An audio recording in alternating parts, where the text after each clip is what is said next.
¿Por qué los millennials son socialistas? Porque estoy convencida que no tienen idea de lo que es comunismo ni tampoco socialismo. Cuando un millennial nos dice que quiere socialismo, nunca nos dice realmente qué es lo que quiere, cómo ambiciona que ese gobierno va a funcionar. No tiene idea de cómo van a funcionar las medidas políticas y económicas. Por eso se me ocurrió hacer socialismo para millennials. Bienvenidos. Vamos a arrancar desde la era industrial, cuando en el siglo XIX empiezan un montón de pensadores a pensar cosas que se denominaron como la filosofía socialista. Entre ellos estaba Giuseppe Mazzini. No digas tú, di nosotros. Esta visión de que renunciar al yo era lo mejor que le podía pasar a la sociedad. También Pierre-Joseph Proudhon, que dijo, la propiedad es robo. Estos dos contemporáneos inspiraron a Carlos Marx y a Federico Engels. Carlos Marx y Federico Engels se conocieron en 1843, 5 años antes de que escribieran el Manifiesto Comunista. Carlos Marx, hijo de padres judíos que dejaron la religión judía y se convirtieron al protestantismo, fue expulsado de Alemania, de Francia, de Bélgica, hasta que finalmente se va a Inglaterra, y en Manchester, junto con Federico Engels, un burgués, un hijo de industriales, ellos dos pues hacen el Manifiesto Comunista y describen el capital. Cosas interesantes, Carlos Marx trabajó muy poco en su vida y a la edad que yo tengo, 31 años, se retiró para ser un mantenido de Federico Engels por el resto de sus días. Vivió en Soho, Inglaterra, todo ese tiempo, y después de los 31 años nunca más volvió a trabajar. Estos dos personajes creyeron que habían descubierto el agua azucarada y que la época que estaban viviendo era una época única en la humanidad. Dicho en las palabras del mismo Carlos Marx, de este libro, The Politics Book, comunismo es el enredo de la historia resuelto. Para ellos el comunismo venía a resolver todas las luchas históricas. Según Marx y Engels, después de ellos la historia no volvería a ser la misma. Pero pensemos un poco en cuál era el mundo industrial en el que se movían Carlos Marx y Federico Engels. Para empezar, la filosofía que estos dos señores hicieron estaba inspirada para Alemania e Inglaterra, países industriales que tenían una gran industria que estaba cada vez más creciendo, no para países agrícolas. Y resulta que ni Inglaterra ni Alemania pusieron jamás en práctica las teorías de Marx ni de Engels tampoco. Quienes las pusieron en práctica fueron países agricultores que no contaban con las particularidades que Carlos Marx decía deberían de ser lo primero que debería haber, que es capital, manufactura e industria. En los países que más adelante vamos a ver, nos vamos a dar cuenta que no se puso en práctica. Además de esto, pensemos un poco en el mundo de estos dos señores. El mundo en el que se mueve Carlos Marx y el mundo en el que se mueve Federico Engels, 1848, es un mundo donde la esclavitud todavía era legal en Estados Unidos y en Europa, donde las mujeres no podíamos votar, prácticamente no teníamos ningún derecho porque éramos consideradas demasiado idiotas como para trabajar y votar. Era un mundo donde no había aviones, no había teléfonos, no había electricidad, no había inodoros, no había tampoco radios, no había televisión, no había satélites en el espacio, no había la mayor cantidad de profesiones que hoy por hoy existen en el mundo. Era otro mundo. Era una época donde estos dos hombres tuvieron la arrogancia de decir, de aquí para adelante la historia ya nunca va a cambiar. Ellos no tomaron en cuenta los avances tecnológicos, pensaron que la industria y esa época de los miserables iba a quedarse ahí para siempre. ¿Y en qué se basa esta crítica que estamos haciendo de el comunismo? Pues se basa en la crítica al proyecto de Gotha, escrito por Carlos Marx, El Capital, también escrito por Carlos Marx en 3 tomos, que por cierto el segundo tomo se imprimió luego de que Marx haya muerto, él ni siquiera lo vio publicado, y por supuesto el Manifiesto Comunista. Vamos a ver entonces, el Manifiesto Comunista se basa en 2 fases. Esta es la primera fase que tiene 10 puntos. Ustedes vayan viendo si estos 10 puntos son lo que los millennials defienden cuando dicen que son socialistas. Vamos a ver, millennials, vamos a ponerlos a prueba. El primer punto de la fase 1 del Manifiesto Comunista es la abolición de la propiedad privada. Expropiaciones que son todavía cosa de todos los días en América Latina, no son ajenas a ninguno de ustedes. El segundo puesto es impuestos fuertemente progresivos. Esta idea de que los más productivos de la sociedad sostengan más al Estado, porque del Estado vivimos todos. Entonces, mientras más paguen los más ricos, se supone que el Estado va a ser más justo y más fuerte, y para nada tiene que ver que eso desincentive a la gente a ser mejor. El tercero es abolición del derecho a herencias. Interesante, porque Rafael Correa quiso hacer también una ley de herencias bastante draconiana, donde se quería quedar con un montón de las herencias. El cuarto es confiscar la propiedad a emigrantes. Interesante que lo primero que hacen los regímenes socialistas y comunistas es no dejar que venga inversión extranjera, porque supuestamente en el himno socialista todos los obreros se van a agarrar de las manos, pero para lo que se trata de comercio todos somos enemigos.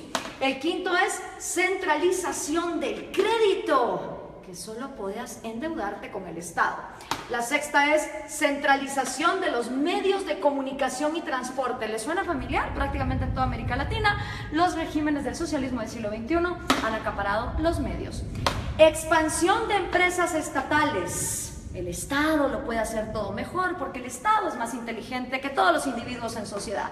Distribución igualitaria del trabajo, que trabajen igual los más capaces que los menos capaces, los más talentosos que los menos talentosos. Combinar agricultura con industrias manufactureras. Y por último, educación gratis, y esto va a escandalizar un montón a los progres. Carlos Marx estaba a favor del trabajo infantil. Sí, señoras y señores, para Carlos Marx la educación debía ser gratis. Mentira, nada es gratis, todo lo paga alguien, pero como el Estado lo iba a expropiar todo, la educación entonces sería gratuita para que fuera combinada con producción industrial, es decir, que los niños desde que están estudiando trabajaran. Así que memorícense bien esta fase 1, porque esta fase 1 es la que han implementado todos los países que han tratado de llevar a cabo la agenda marxista. ¿Les suenan familiares estos 10 pasos? Siguen vivos, a pesar de que el mundo de Carlos Marx era un mundo en 1848, estos 10 pasos se siguen dando en América Latina. Esta fase 1 para Carlos Marx es la fase socialista. Cuando se completen estos 10 pasos es cuando entonces uno está viviendo en socialismo, pero aún no se ha llegado al comunismo. Por eso le pregunto a los millennials, cuando ustedes se dicen socialistas, ¿se refieren a estos 10 pasos, millennials? ¿O a cuántos? ¿A 6? ¿A 4? ¿A 2? ¿A cuántos de estos pasos es a los que ustedes se refieren cuando se llaman socialistas? Porque esto es la primera fase basada en el socialismo. Vamos a ver entonces, cuando ya se completa esta primera fase, ¿qué pasa en la segunda fase? Entonces viene ya la fase 2, donde viene la nueva sociedad y el nuevo hombre. Según Carlos Marx, cuando estos 10 pasos se completan, automáticamente va a surgir un nuevo hombre, un hombre iluminado, un hombre que ya no va a pensar en sí mismo, que todo se lo va a deber a su sociedad. En este nuevo mundo, que es la fase 2, la que Marx llama comunismo, ¿sí? Esta ya es la fase del comunismo. Con el nuevo hombre ya no existen dos cosas. No existe el Estado, es decir, se abolió el gobierno, ni tampoco existe el dinero, ni tampoco existe la propiedad privada. Estas tres cosas son las que dejan de existir en la fase 2, que es la fase del comunismo, con un nuevo hombre, un hombre iluminado, un hombre que ya no piensa en sí mismo. Marx nunca dijo cómo en el cerebrito de este hombre iban a dejar de existir sueños propios, necesidades propias, anhelos, talentos. Él nunca lo explicó. Para él, de manera mágica, después de que la fase 1 fuera completada, se pasaba automáticamente a la fase 2, donde este hombre nuevo iba a trabajar a la par de hombres más mediocres y menos talentosos, pero siempre recibiendo lo mismo. ¿Y cómo iba a funcionar la distribución de productos. Bueno, pues iba a haber un gran almacén y en este almacén la comunidad, ya sin Estado, ya sin gobierno, ya sin dinero, te iba a proveer a ti de todos los productos y servicios que tú ibas a necesitar. Entonces todas las personas, no importa sus talentos, iban a llegar a intercambiar. Si por ejemplo producían yesos, pues un yeso por 1 kilo de arroz. Y decía Marx que suponiendo que este hombre, en lugar de producir un yeso, hubiera producido 3 y este solo hubiera producido 2, en esta segunda fase, este hombre que produjo 3 yesos, no le iba a importar recibir también 1 libra de arroz para compararse con este. Según Marx, iba a llegar un momento donde el más talentoso y el que más trabajaba no le iba a importar recibir igual que el que trabajaba menos y el que era más mediocre. Ahora veamos, ¿se cumplió esta fase 2? ¿O qué es lo que ha pasado en la historia de la humanidad con la gente que ha llevado a cabo la agenda marxista? Bueno, pues los primeros que trataron de llevar a cabo la agenda marxista fueron Trotsky, Stalin y Lenin. 70 años después del manifiesto comunista, ellos son los primeros en poner en práctica la teoría marxista, cuando en 1918 deciden cortarle la cabeza a los sanguinarios explotadores, y de verdad que lo eran, de la dinastía Romanov, que era la monarquía que imperaba en Rusia. 2 errores. Primero, Marx escribe una teoría para Inglaterra y Alemania, que su problema no era, digamos, el de una monarquía que incentivara la agricultura, sino que eran países industriales. Rusia era feudal, bastante feudal. Estas 3 personas entonces ponen los primeros 10 pasos de Carlos Marx en marcha y llegaron a la fase 2, llegaron a este gran almacén. Realmente no. Ni se abolió la propiedad privada, ni se abolió el dinero, y el Estado, en lugar de aniquilarse, se fue volviendo más y más grande hasta volverse totalitario. ¿Y entonces qué pasó?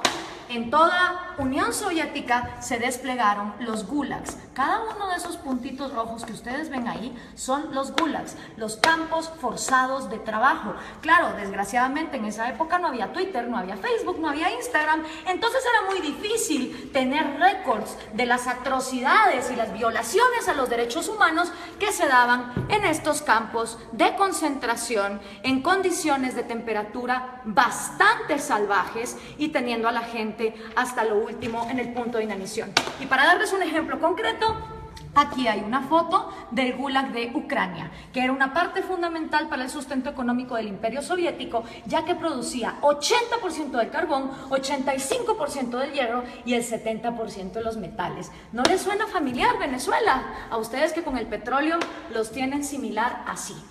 Después de la Unión Soviética, y que ojo, nunca se llegó a la fase 2 de comunismo, podemos decir entonces que lo único que hubo en Rusia fue socialismo, porque nunca se llegó a la fase 2.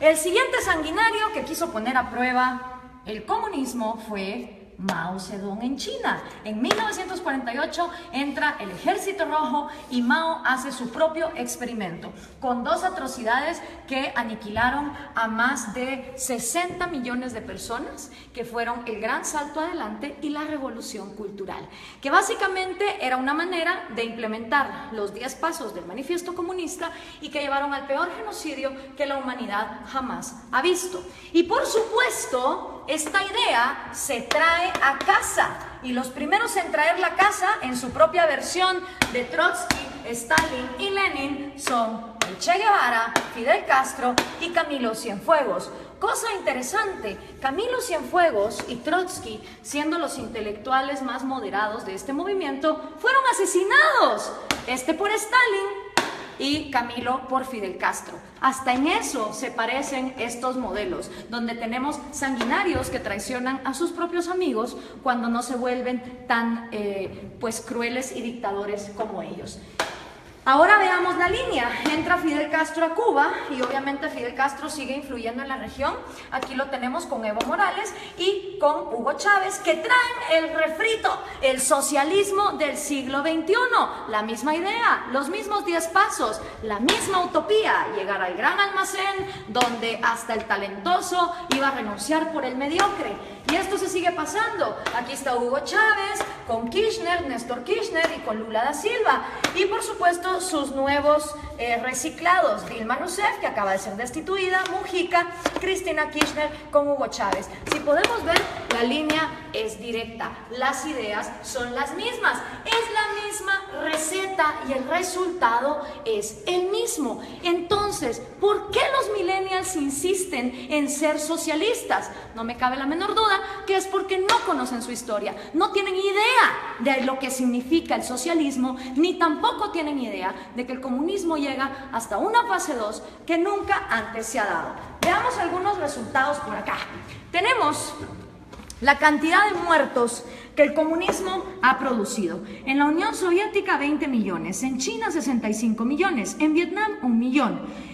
En Corea del Norte se calcula, porque obviamente no se sabe, 2 millones, en Camboya otros 2, en Europa del Este 1 millón, en Latinoamérica 150.000, en África 1.7, en Afganistán 1.5, para llegar a 94.3 millones, según los datos estadísticos de los mismos gobiernos.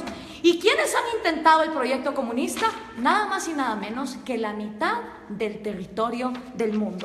Entre los países que han intentado el proyecto comunista están la Unión Soviética, Ucrania, Bielorrusia, Azerbaiyán, Georgia, Turkmenistán, Uzbekistán, Armenia, Kazajistán, Kirguistán, Letonia, Lituania, Moldovia, Estonia, China, Vietnam, Laos, Alemania Oriental, obviamente. Está también Hungría, Checoslovaquia, Rumania, Yugoslavia, Albania, Bulgaria, Corea del Norte, Cuba, Camboya, Etiopía, Angola, Mozambique, Nicaragua, Afganistán y por supuesto Venezuela, si tomamos en cuenta lo que se ha llevado a cabo. ¿Cuáles son tus probabilidades de toparte con el comunismo? Son increíbles. Imagínate que vos podés tener antepasados de Hungría o antepasados de Cuba y vivir en Guatemala y te vas a haber topado con el comunismo. Las probabilidades de que un ser humano se haya topado con el comunismo, una historia comunista, son de 1 en 2. Porque como les explicaba, de todo el mundo, la mitad del territorio de la humanidad ha intentado este experimento. Y el resultado no ha sido esa fase 2, no ha sido esa panacea de ese hombre iluminado, ese hombre que deja de pensar en sí mismo para solo pensar en los demás. El resultado ha sido lo que George Orwell nos describió hace tanto tiempo en La rebelión en la granja. Los humanos en el poder se vuelven los cerdos y para los cerdos hay todo, mientras que para el resto de animales no hay nada. En lugar de llegar a la fase 2, se llega a un lugar donde la burguesía son los nuevos, ya sean los Stalin, ya sean los Mao, ya sean los Castro, ya sean los Morales o los Chávez. Solo ellos se vuelven la burguesía, solo ellos se vuelven la élite, a costa de que todos los demás estén bien jodidos. Pero, ¿dónde se ha vivido comunismo? ¿Dónde ha habido igualdad?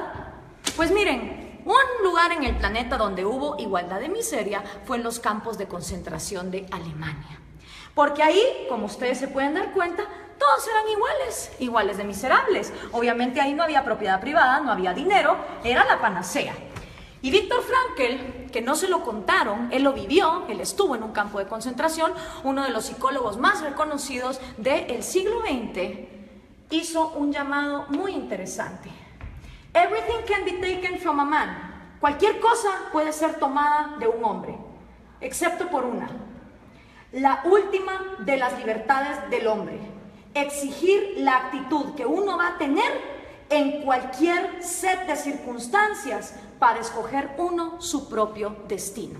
Quiero hacer énfasis en esta frase porque lo que está aquí diciendo Viktor Frankl es que la mayor libertad del hombre reside que aunque esté en estas condiciones, uno va a decidir con qué actitud va a enfrentarse a la vida. Pero ¿qué podía saber Carlos Marx de estas cosas? Regresemos a 1848, ni siquiera Freud, con su psicoanálisis, que ya está bastante desprestigiado, había empezado sus estudios. Tampoco Darwin. Se creía que la histeria de las mujeres se podía quitar con electroshock. La psicología estaba en pañales. ¿Qué sabía Carlos Marx del cerebro humano? ¿Qué podía saber Carlos Marx acerca de un hombre nuevo que tuviera en su cerebro la capacidad de dejar de pensar en sí mismo? Hablemos entonces de sus predicciones, que fueron completamente nefastas. La primera predicción de Marx: va a haber más países comunistas que no comunistas. No se cumplió. Hoy hay más países excomunistas que actualmente comunistas. La segunda predicción de Marx: la máquina va a acabar con el proletario y el proletario va a vivir en la miseria. Tampoco se cumplió. Hoy por hoy, en el siglo XXI, existen muchas más profesiones y muchos más puestos de trabajo, tomando en cuenta que las mujeres ya podemos votar y ya podemos trabajar, que las que existían en su época, con lo cual su segunda predicción tampoco se cumplió. Hoy por hoy, de cada 7 personas vivas, 6 ya no viven con $1 al día, como era en la época de Marx, donde había mayor pobreza igualitaria. Y otra también de las predicciones de Marx es que el comunismo, en donde fuera implementado, iba a pasar a la fase 2. Y esa tampoco se cumplió. Ninguno de los experimentos comunistas han llegado jamás a la fase 2. Nunca abolen ni la propiedad privada para los gobernantes, obviamente para todos los demás sí. Nunca se abole tampoco el dinero, ni mucho menos la propiedad privada.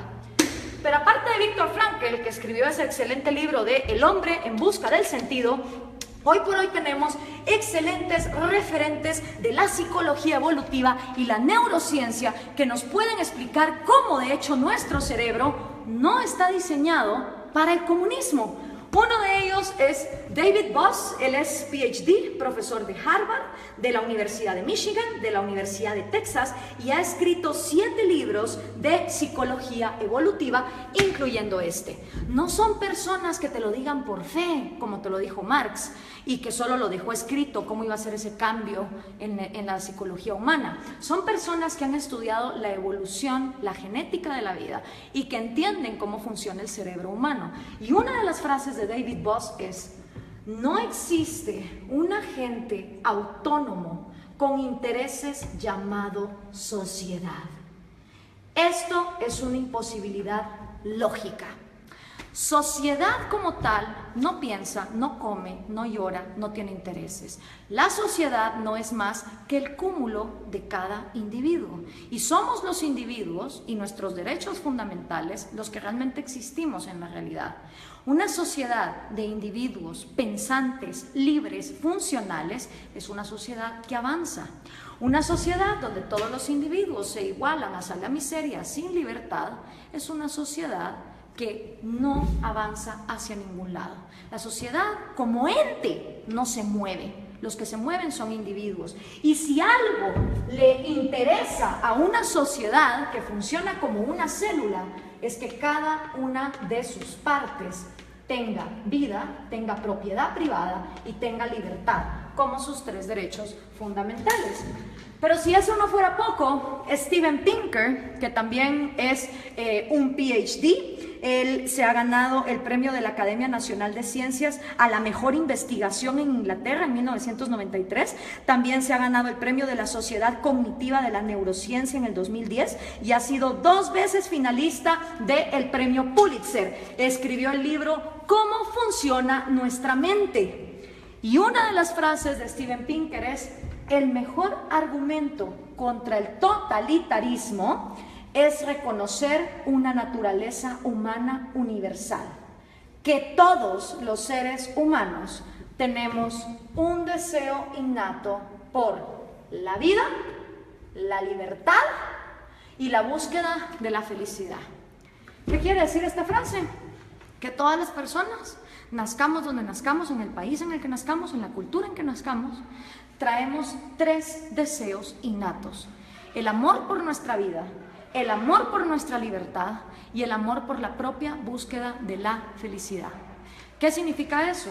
que ustedes, si quieren buscar su felicidad, emprenden su propia vida como les diera la gana. Ahora, todos estos conocimientos de neurociencia que tienen David Bosch o Steven Pinker, obviamente Carlos Marx no lo sabía, porque la psicología y la neurociencia no se habían desarrollado, no habíamos avanzado en la ciencia como para descubrir el ADN, el otro gran error de Marx. Él pensó que en su época ya se había descubierto todo, y no era así.